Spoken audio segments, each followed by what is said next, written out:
नमस्कार दोस्तों, आप सभी को मेरा नमस्कार। मैं हूँ डॉक्टर नरेंद्र दिवाकर। आज हम संत गाडगे महाराज जी के द्वारा जो शिक्षा पर बातें कही गई हैं या शिक्षा के लिए जो काम किए गए हैं, हम उस पर बात करेंगे।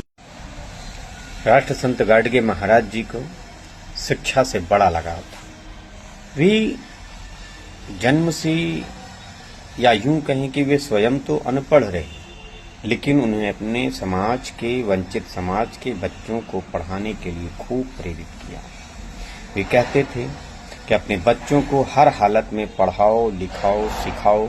अगर जरूरत पड़ी तो अपने घर के टूटे फूटे बर्तन को भी बेच दो। मिट्टी के बर्तन में या हाथ पर रोटी लेकर के खा लेना, एक समय भूखे रह लेना, कम कपड़े पहन लेना, लेकिन बच्चों को पढ़ाने लिखाने का काम जरूर करना। इसके लिए उन्होंने बहुत सारी शिक्षण संस्थाएं भी स्थापित की। वो चाहे शहरी क्षेत्र रहा हो, चाहे ग्रामीण क्षेत्र रहा हो, चाहे आदिवासी क्षेत्र रहा हो, उन्होंने कई सारी शिक्षण संस्थाएं जो शुरू की थी वो आज भी चल रही है। आश्रम पद्धति के भी स्कूल चलाए उन्होंने 2 दर्जन से अधिक शिक्षण संस्थान स्थापित किए और यहाँ तक कि कर्मवीर भाऊराव पाटिल जी को रैयत शिक्षण संस्थाएं और बाबा साहब भीमराव अंबेडकर जी को की पीपुल्स एजुकेशन सोसाइटी तथा डॉक्टर पंजाब राव देशमुख की शैक्षणिक संस्थाओं को दिल खोल कर दान दिया। डॉक्टर पंजाब राव देशमुख जी ने कहा था कि गाडगे बाबा का आशीर्वाद मिलने के कारण ही मैं इतना शिक्षा का प्रचार प्रसार कर सका। आचार्य केते जी ने तो यहाँ तक कह दिया था कि वे शिक्षा के एक चलते फिरते विद्यापीठ हैं।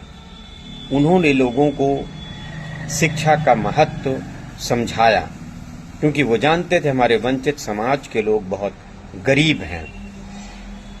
और जब उनसे वंचित समाज के लोग जब बोलते थे कि बाबा क्या करें, बच्चों को पढ़ाना तो चाहते हैं लेकिन हमारे पास पैसे नहीं है, क्षमता नहीं है, तो बाबा ने उन्होंने कहा कि कहते हो कि पैसा नहीं है, ऐसा नहीं है। अगर तुम्हारे पास पैसा नहीं है तो खाने की थाली बेच दो, हाथ पर रोटी लेकर के खाओ, पत्नी के लिए कम कीमत की साड़ी खरीदो, समधी या रिश्तेदारों की खातिरदारी मत करो, मगर बच्चों को पाठशाला में भेजे बिना मत रहो। वे कहते थे कि भले लोगों हुक्का, तंबाकू, पान, बीड़ी, शराब पीना बंद कर दो, ये सब छोड़ दो, देवताओं को तरह तरह के चढ़ावे मत चढ़ाओ, पाई पाई जोड़ो, लेकिन बच्चों को शिक्षा जरूर दिलाओ। इसलिए हम पूरे वंचित तबके से, पूरे वंचित समाज से, बहुजन समाज से यह अपील करते हैं कि शिक्षा देने या दिलाने में अपने बच्चों को कोई कसर ना रखें, क्योंकि शिक्षा आज के दौर में बड़ी चीज है। गाडगे महाराज जी ने भी शिक्षा न होने के कारण या शिक्षित होने के कारण अपने मामा जी को देखा था कि वे अशिक्षित थे, इसलिए साहूकार ने उन्हें थोड़े से कर्ज के बदले में किस तरीके से अपने चंगुल में फंसा करके उनकी जमीन हड़पनी चाहिए। इसलिए हम लोगों को यह ध्यान में रखना चाहिए कि हर यत्न करके भी हम अपने बच्चों को या अपने समाज, अपने समुदाय के बच्चों को शिक्षित करने में पीछे ना रहें। और अगर कोई गरीब परिवार है या गरीब बच्चा है, गरीब घर का बच्चा है और वो इस कारण वो अशिक्षित रहता है, तो इसकी जिम्मेदारी हम सबको लेनी चाहिए और यथासंभव हर सहयोग करके उसको विद्यालय में दाखिला जरूर दिलाना चाहिए, जिससे वह भी पढ़ सके। अन्यथा हमें इस बात का ध्यान रखना चाहिए कि आधा गांव खुशहाल है और आधा गांव गरीब, भूखा, नंगा और लाचार है।